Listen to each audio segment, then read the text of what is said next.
In this episode, we have the quartet of Karen Woody, Matt Kelly, Jonathan Armstrong, and Jonathan Marks. We take up the Glencore case.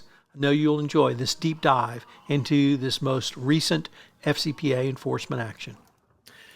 Hello, everyone, and welcome to our live edition of Everything Compliance. Today, we have the quartet of Jonathan Armstrong, who apparently is not a cat, Jonathan Marks, Matt Kelly, and Karen Woody. I'm Tom Fox, your host, and today we're going to take up the Glencore settlement, which came down last week. Karen, if I could start with you, could you kind of give us the background facts? And although this was not an SEC enforcement action, what maybe intrigued you about this particular enforcement action? Thanks, Tom. It's good to be back. I'm sorry I've missed a couple of days, but I'm happy to be here. And I'm very excited to talk about today's topic because this is a company I've had my eye on for over a decade. And why is that? Well, in the last 10 years at least, this company has managed to combine two of my primary areas of scholarship and research, which involves conflict minerals and the FCPA. And we find it all in one with this company. So Glencore, at least as a few years ago, and I think it's probably about in the same range, is one of the world's largest mining companies, certainly by revenue. And it is a massive, important commodities trader. So it is one of the largest suppliers of things like zinc and cobalt in the world, which of course go into a number of products that are used by billions of people around the world. So what is Glencore? Glencore is a company that was founded actually in 1974 by a guy named Marc Rich. It used to be called I think Marc Rich and Company. And so he alone has an interesting past and story about Marc Rich. And another reason I think that makes this particular settlement and this week's news on Glencore is because it is a company that is one of the most scandal-ridden companies you've never really heard of.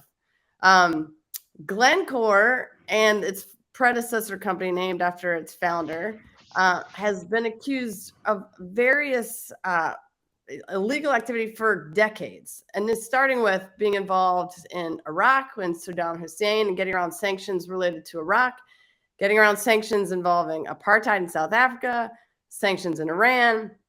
It was cited in 2004 by the CIA as having paid over $3 million in illegal kickbacks to get around sanctions issues, especially related to the state-run oil programs out of Iraq. It's also been accused of things like environmental violations, child labor in a number of its African mines. In fact, I think Marc Rich, the founder, was on the FBI's 10 most wanted list for years and eventually was pardoned by Bill Clinton. So that's sort of the foundation of this, which I think will tee us up for what I assume some of us will talk about, which will be even just the general culture at this company. There are some other notorious figures who've been in this company's orbit. For example, Tony Hayward, the famous CEO at BP during Deepwater Horizon tragedy and subsequent oil spill, was able to parachute out of that job and into the chairman position at the board of Glencore. Also, Glencore was prominently featured in the Paradise Papers, which some of us might remember. It's about 5 or 6 years ago, was a leak of a cache of documents that dealt with some of the problems related to paying off mining officials in Africa and in Congo.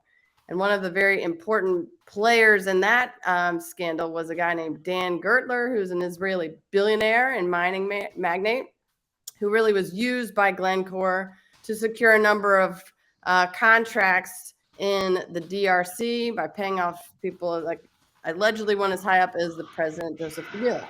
And actually, because of that, we saw Glencore and Dan Gertler in particular named, or at least alluded to, in a previous FCPA case for Oxif that some of us recall from a few years ago.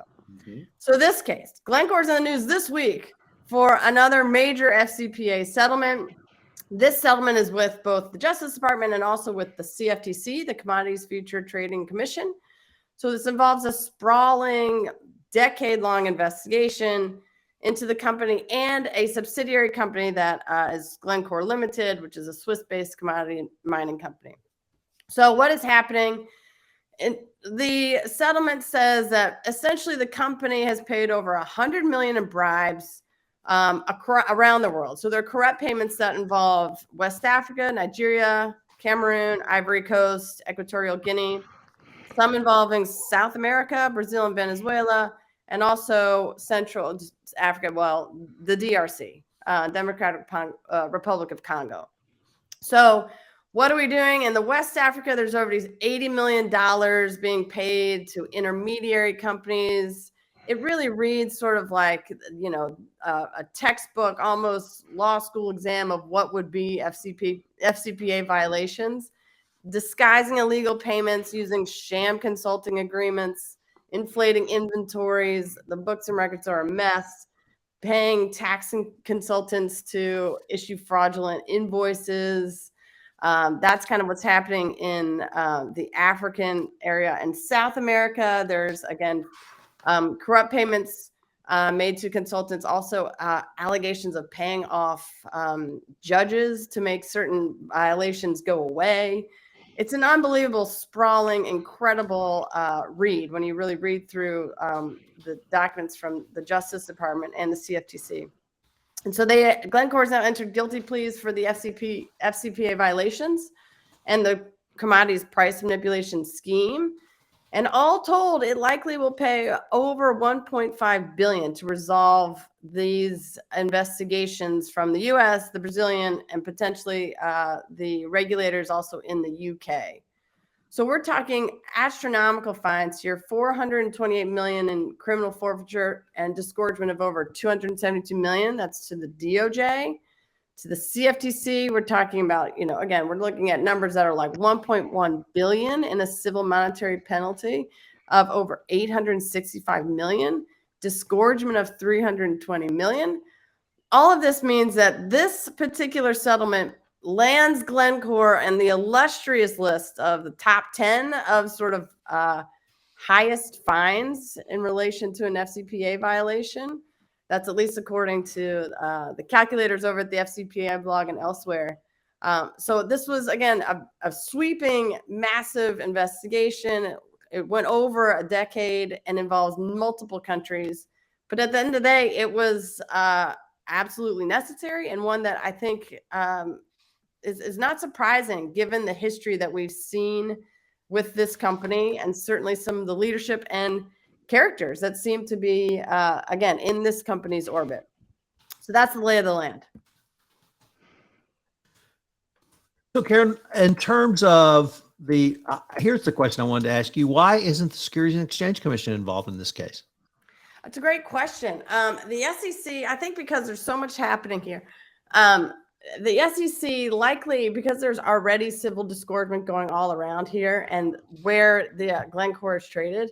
I think this is really more of a price move, a commodities issue, and the CFTC is really piggybacking here with the DOJ, and the SEC is really taking the back seat. So I actually think because these are such massive penalties that are covering so much more of the waterfront, that the SEC didn't weigh in. And how do you think a company begins to make a comeback from 20, 30, perhaps even longer years of having a business model that incorporates corruption and other unethical behaviors?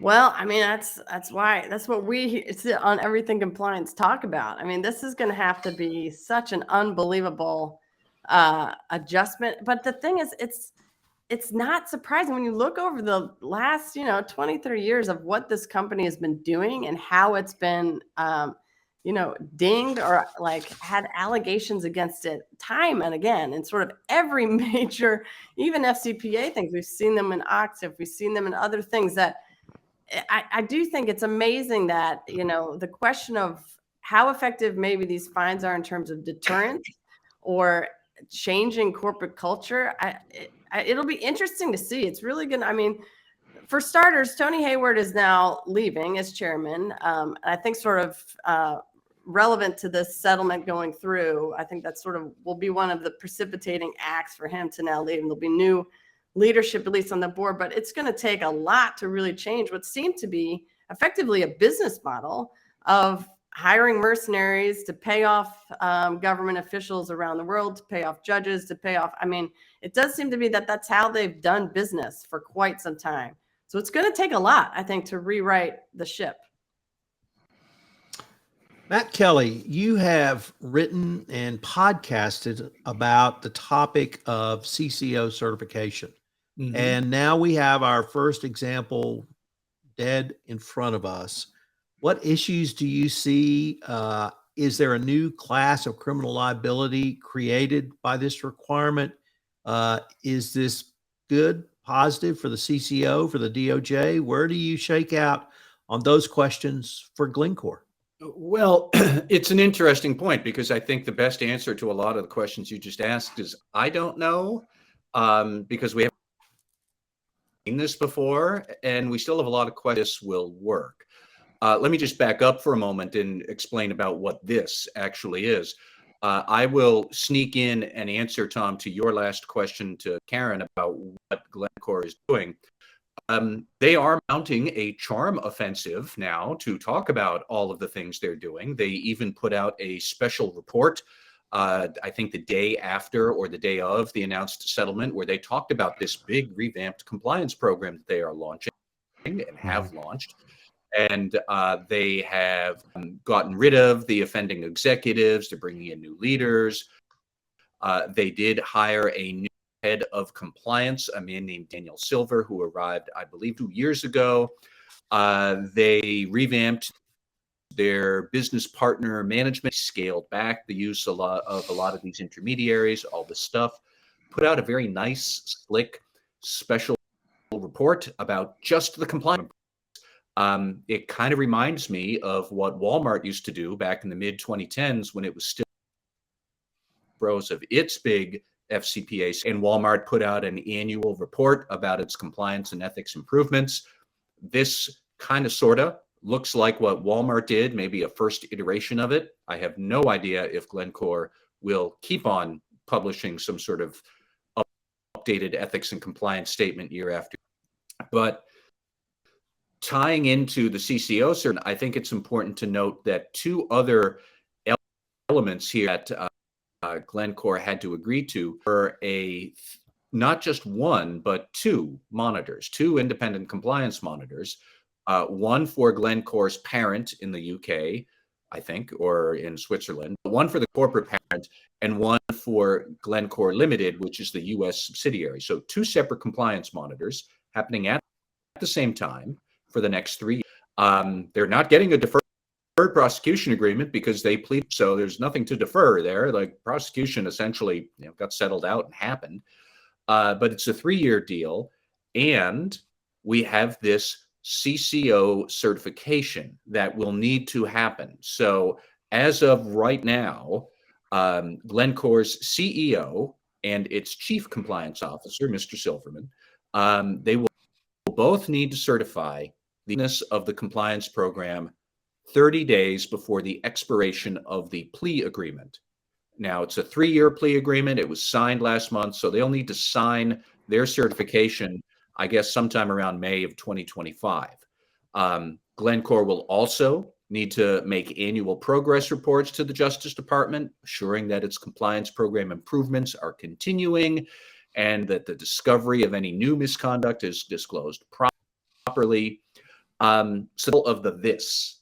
Now, I still have a lot of questions about how actually is this all supposed to work in practice. And I'll give you a very simple example.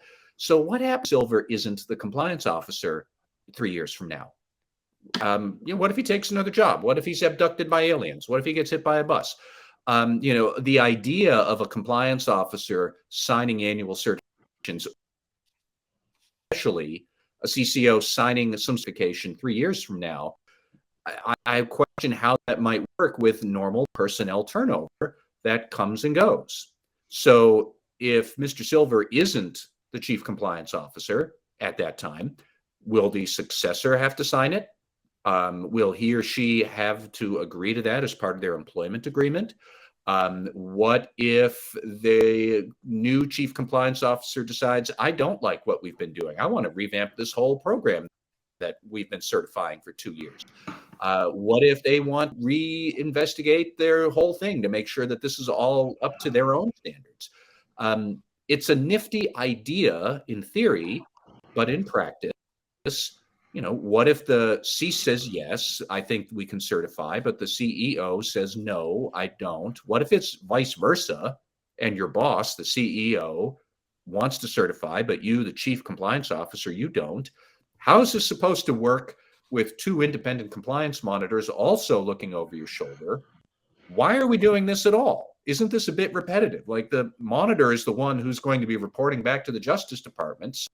So do we need this? Like, come on. Does anybody think we are at the end of the road in finding new examples of misconduct with Glencore? Because I don't. I would bet my mortgage that at some point we're going to find out, oops, we also had this thing over here that we didn't know, or didn't report yet. So going to be then revisited. Like, there's so much here that the devil is in the details that we just stand. How's this going to work in practice? That I still have a lot of big issues with CCO certification. And I know there are a lot of compliance officers who feel uncomfortable with this idea. They think there's going to be liability issues that might arise from it. If not from the Justice Department, certainly maybe for employer. Are they going to say you were supposed to be in charge of this and now we can't certify? You're fired. These are not holes that are very far-fetched, in my opinion. So, Matt, what about the issue of potential criminal liability for a CCO? Some commentators have said that because of the guilty plea and because of the court approval of this could take a CCO certification really to a new level of personal liability. Any thoughts on that one way or the other? I absolutely think that it is one of those not far-fetched at all. So it's a very valid question. Jonathan Marks, I know you're going to be piping up saying we could have D&O insurance. And I think extending D&O insurance to compliance officers would be a good idea, but somebody's going to have to pay for that. The company might not want to necessarily do this. What if you, the compliance officer, are demanding it? Can you make it part of your employment agreement? What if the company doesn't want it? I think that there are all sorts of ways that we could still have questions about this. And I suppose my big issue would be that if we want to do that, if the Justice Department, if the Justice Department wants to do this, okay, put out a policy statement. So far, all we have are some speeches from the Assistant Attorney General, Kenneth Polite, and we don't have any sort of formal declaration like we do about compliance monitors, like we do about the FCPA corporate enforcement policy, like we do about guidance on effective compliance programs. This is a big deal to compliance professionals. It requires then the Justice Department dropping it in a speech that we're going to do this, and then we all read about it in paragraph 19 of a settlement agreement. There should be more for compliance officers to get this into their comfort zone. Jonathan Marks, do you have a question for Matt? Well, I think Matt's comment should be, for everybody listening, you should replay it back because they're spot on. And even more importantly, if you're a chief compliance officer today, game's changed. It's just like chief audit executives with the passage of Sarbanes-Oxley, and next thing you know, the CEO or the principal officer and the principal financial officer are signing off. But we all know what's happened to the chief audit executive role over the years. As time went on, that target became brighter. And I think that's exactly what's happening with the chief compliance officer here. And so, if you're a chief, look, it's impossible for a large organization for a chief compliance officer to get their arms wrapped around all the things they need to get their arms wrapped around and certify in a way that probably will be meaningful to most people. And I think that's really where this is all going is, what does this all mean? What does it look like? What should we imply from it?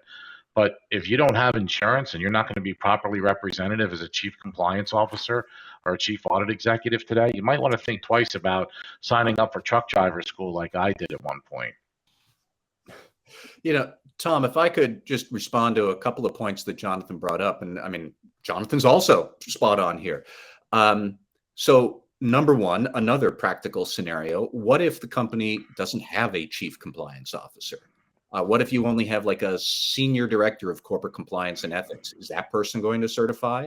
Will part of the settlement be that that person gets promoted to chief compliance officer, or you have to establish a CCO role? We don't know. And the closest parallel that I can think of comes from compliance officer liability in the broker-dealer world, where they are registered under the Investment Companies Act of 1940.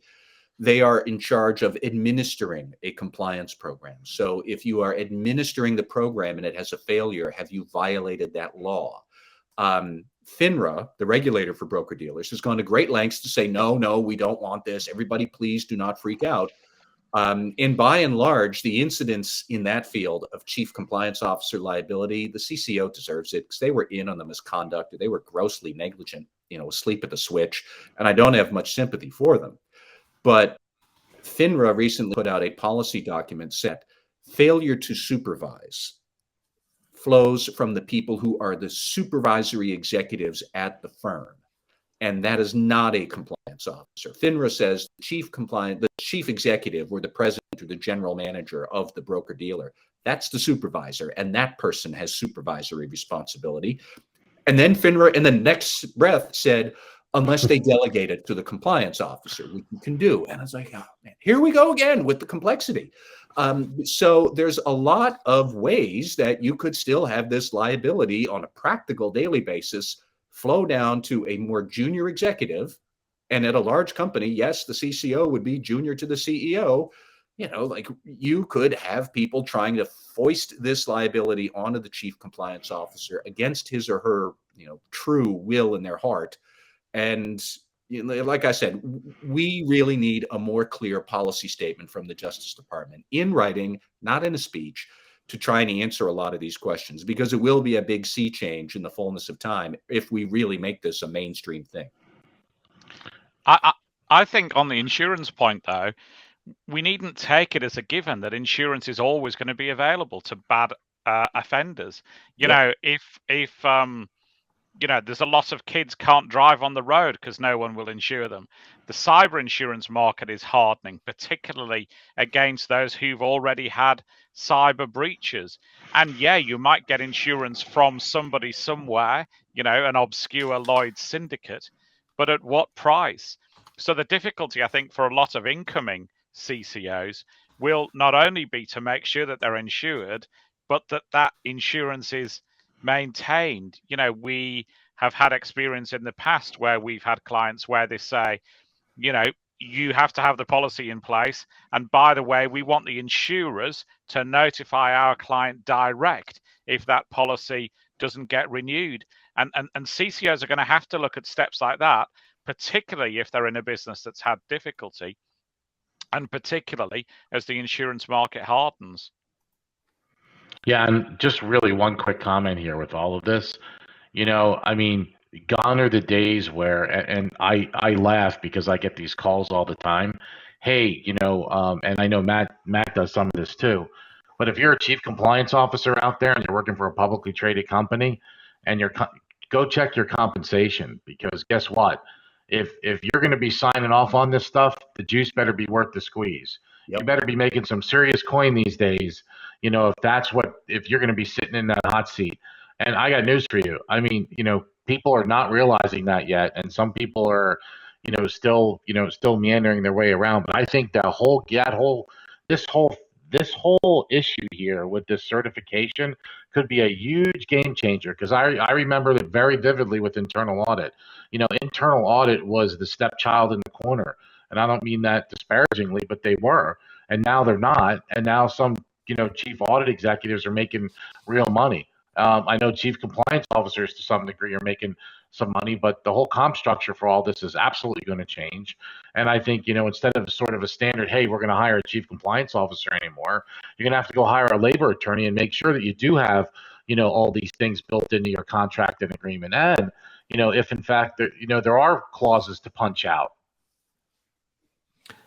Well, Jonathan Marks, let me turn to you and ask you to sort of pick up on that point. Where do you see the role of internal audit for Glencore now, and how could internal audit really help a chief compliance officer satisfy the conditions of the guilty plea? Well, let's back up for 1 second. My big question is, where were they to begin with? You know, we live in a world of risk, and we're supposed. If you look at the countries that this company operated in, and operates in, I mean, they're all high risk countries. I can't for the life of me figure out why some of this has not meandered its way up somewhere. And I don't know whether that got quashed, or somebody was controlling all of this. Somebody, the audit committee was controlling the audit plan, and they were only focusing on certain things. These things happen. But if you're a board member today, I mean, before we get to internal audit, if you're a board member today, you should be asking those tough questions.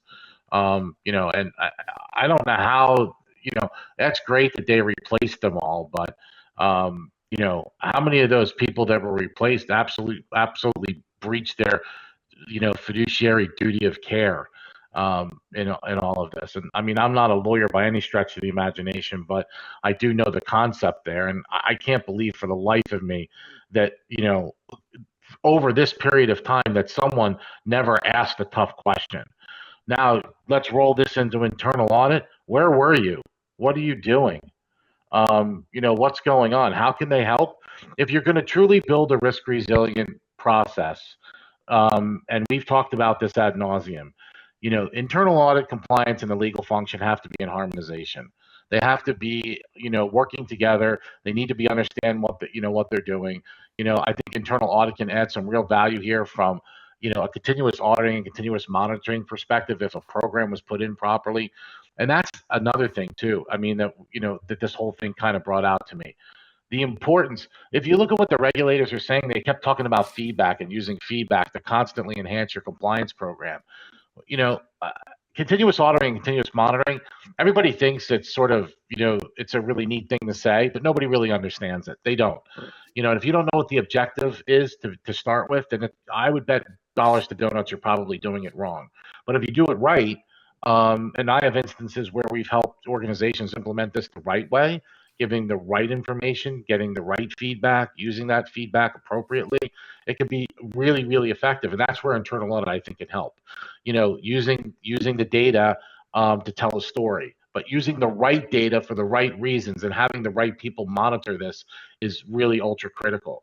I heard the other day someone said, well, we're going to go out and buy a software package. I'm like, that's fantastic, but that's not going to solve your problem.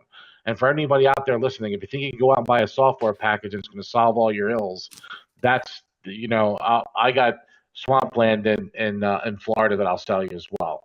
So, but, getting back to internal audit, and I'll close off my comments, I go back to the same thing. Where were you? And why isn't anybody saying anything about it? But if, Tom, to your point, if you're really going to help and you're really going to build that, a risk resilient enterprise ecosystem, you have to be coordinated with compliance, and you have to be coordinated with legal, and management has to be held accountable for all of this as well. Otherwise, it really just doesn't work. So, Mr. Armstrong, sitting across the pond, you are more than an observer because the Serious Fraud Office has participated in this resolution. And as I think both Matt and Karen noted, Glencore had a UK subsidiary who was involved, at least in this settlement. What do you see in this case, and where does the SFO go with this? Yeah, good question, Tom. I think the important thing about Glencore, it isn't like the World Series where only the US is interested. Brazil have already settled their case.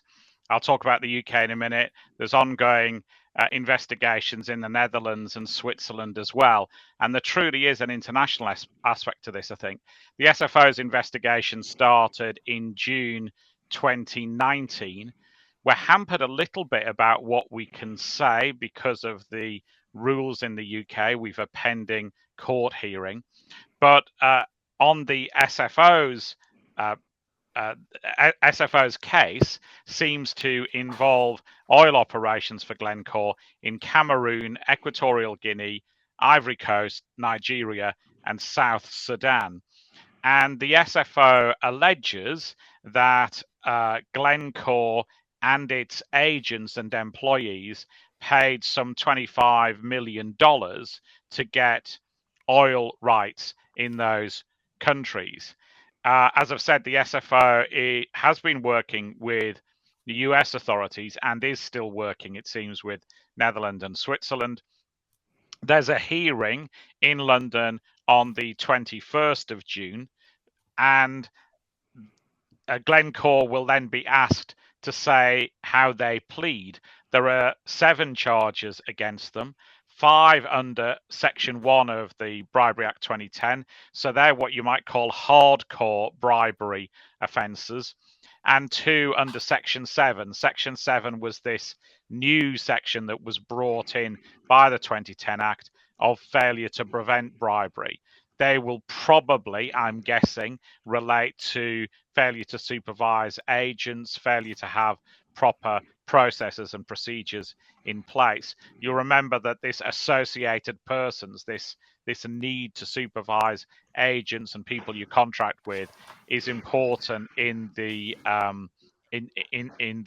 Bribery Act. So, in terms of what's public and on the record, that's all we can say at the moment. Of course, Glencore have the right to turn up at trial and say that they're innocent or guilty. But Glencore have said that they intend to plead guilty at this hearing on the 21st. And as Karen said, they've reserved a whole bunch of money to settle cases. And they say that they've reserved 166 million US for non-US matters. They've said it will be for the judge to set the level of fine in the UK, but they think it will be within the reserve that they've provided. In Switzerland, there seems to be a somewhat similar set of proceedings in place. From what I understand, it's something similar to the failure to prevent provisions that the Swiss authorities are relying on. And of course, the Netherlands have a role to play here. They've also been involved in some of the US-led investigations in telcos, for example.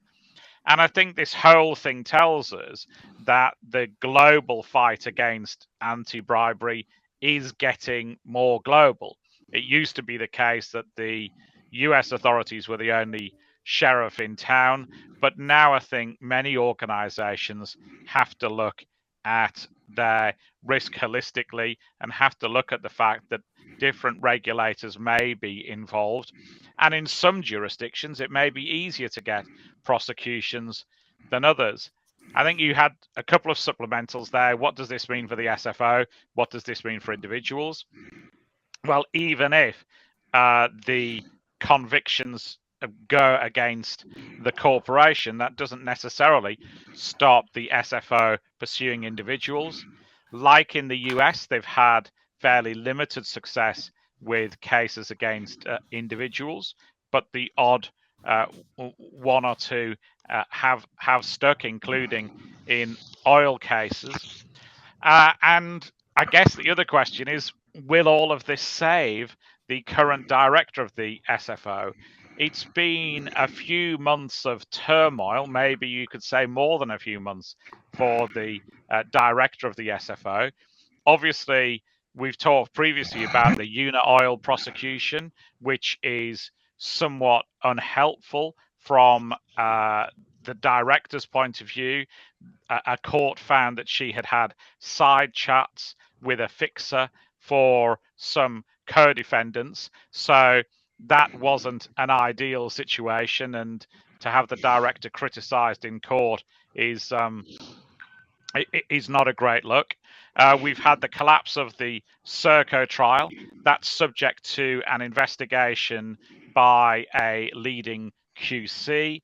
The Unioil case is under investigation by a former judge. Both of those reports, we're told, are imminent. The UK Attorney General promised the judge-led report by the end of May. It is the end of May. We haven't seen it. We can't necessarily expect either of those investigations to exonerate the current director. Obviously, US relations are tense or have been tense, despite cases like Glencore. We know, for example, from an employment tribunal case brought by Tom Martin, a proper SFO, a former SFO employee, that those relations weren't great. And we also have had some proceedings involving ENRC, another minerals operation, where let's just say some of the conduct was less than ideal as well.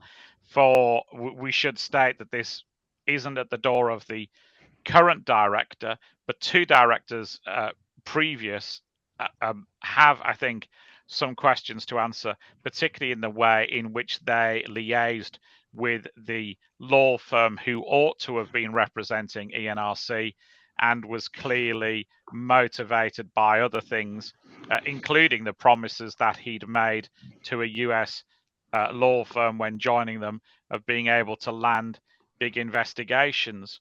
Now, of course, none of this looks good. The director has had a not good appearance before a UK parliamentary committee. I think other administrations perhaps would have parted ways with the director somewhat earlier. You might ask, why does Boris Johnson protect somebody who isn't seen as being hard on corruption? Now, I'm dressed casually because it's been the Queen's, the celebration of the Queen's Jubilee today and the Thanksgiving service in St. Paul's. A pro-monarchy crowd outside St. Paul's Cathedral booed Boris Johnson. Part of the reason that they booed Boris Johnson is, I think, to put it bluntly, they think either he's had his fingers in the till or people close to him have had their fingers in the till.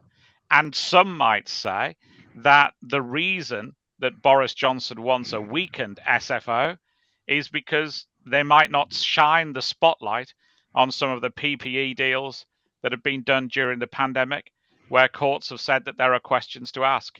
I have no inside track on this, but you always worry about politicians who keep in place prosecutors that are not perceived to be doing their job, particularly when politicians are trying to rewrite ethics codes to protect themselves and people close to them. Other listeners will have other ideas, I'm sure. Jonathan Marks, you have a question or comment for Mr. Armstrong? Yeah, Jonathan, you know I like you. You're a good guy, but can you tell me what the SFO is? Because I never really heard of them. They're the Serious Fraud Office. And No, I understand. I mean, are they actually operating? I think they, I mean, to be honest, there have been some cases that have come. You know, we've had oil as a real area of focus. Some of the unit oil prosecutions have stuck. Some of the investigations do seem to be coming to fruition, but they haven't had a good couple of years, it's fair to say. So I'm going to just raise a few comments and questions around the monitorship. Matt pointed out that this case is somewhat anomalous because there are going to be two monitors. We've seen that in a couple of other instances previously. I think Odebrecht being one of the biggest examples. But I'm going to read from the independent compliance monitor requirements set out in the plea agreement.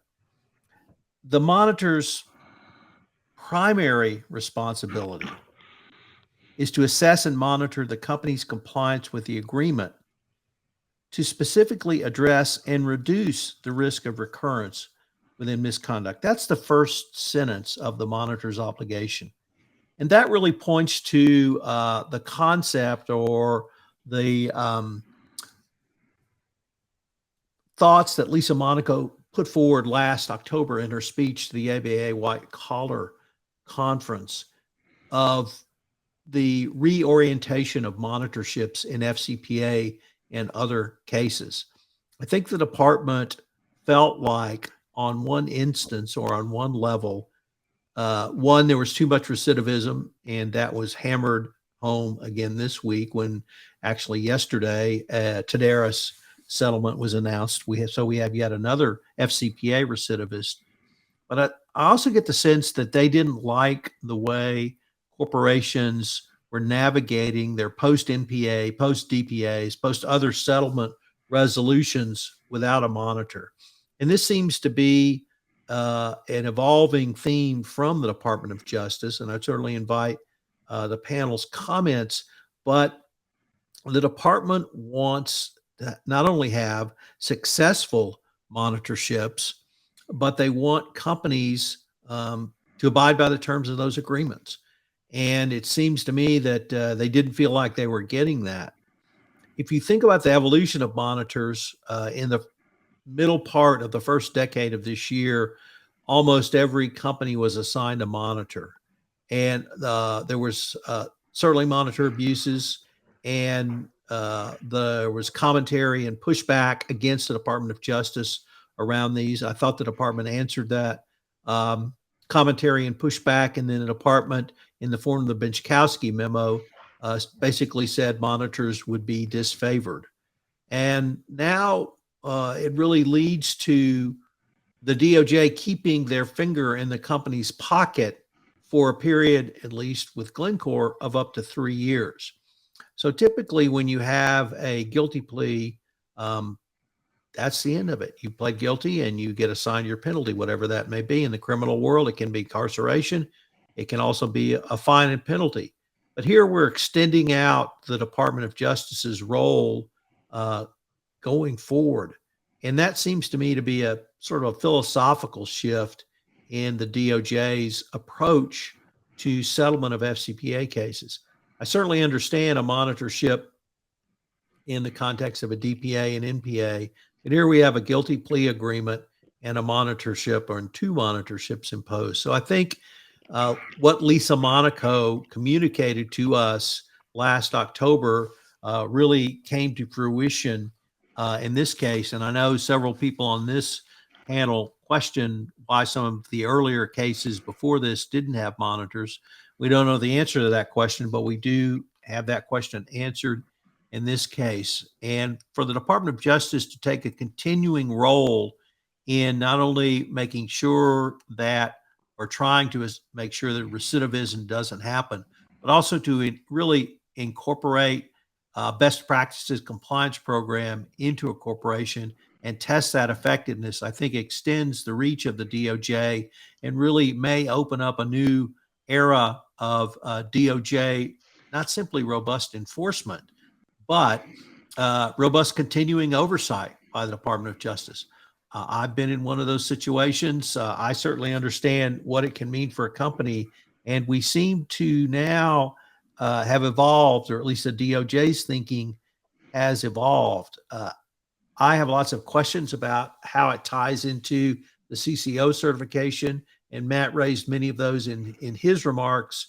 We'll simply have to see how that plays out. If a monitor signs off and a CCO doesn't certify, what does that mean? Conversely, if a CCO certifies but a monitor doesn't sign off, what does that mean? All open questions that we have at this point, and we don't know the answer to, and we may not for 3 years or even 3 years plus. Glencore is going to be under scrutiny, and I hope that they understand that. And whether or not this monitor can really work to change the culture of the company, I think is going to be a very interesting question going forward. So with that, ladies and gentlemen, we are now on to fan favorites, shout outs, and rants. So in keeping with our tradition of the same order, Karen, will start with you. Matt, over to you, then to Mr. Marks, and then Mr. Armstrong, and I will bat fifth this episode. So, Karen Woody, do you have a shout out or a rant for us? You know, today I decided to go with a shout out because I imagine that a number of my colleagues here are going to have some rants or have some pretty heavy things to discuss given the state of the world and of affairs. So I tried to take a minute today to give a shout out to things that brought me some much needed respite from the news. And so my shout out today is to the national and state parks.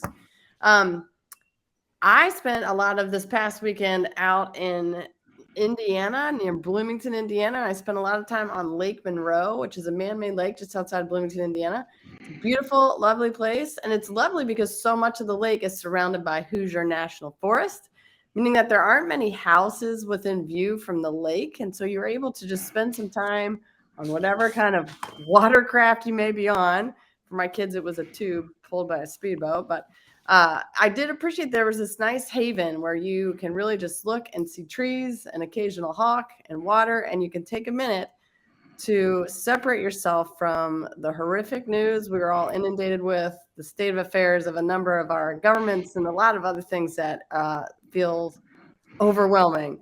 So places like that, I think, are a balm amidst all this chaos, and I was grateful to get some time to spend some time in a beautiful place. So my shout out is to national and state parks and the mental and physical health benefits they give to all of us when we seem to very much need them. So for that, I will then turn over to others who might have less optimistic things to say today. Matt Kelly, do you have a shout out or rant for us today? I have both, actually. I'm going to give a very quick shout out to the Boston Celtics, who won the first game of the NBA Finals last night. Somewhat to my surprise, I am a lifelong Boston Celtics fan because I grew up here. I was a fan even when they were terrible. I did think that they would prevail over the Miami Heat to get here, and then I thought they would start losing promptly to Golden State. They have not yet so far. And good Lord, they might actually beat the Golden State Warriors. But actually, I do want to rant, not about the shooting in Uvalde, because if I did, I would be here all day and probably work myself into a stroke, like most Americans, because I am so outraged about that. I am going to give a much more mild rant in keeping with our Glencore subject today. I want to actually rant about the Justice Department not being clear on these CCO certifications, and specifically Assistant Attorney General Kenneth Polite.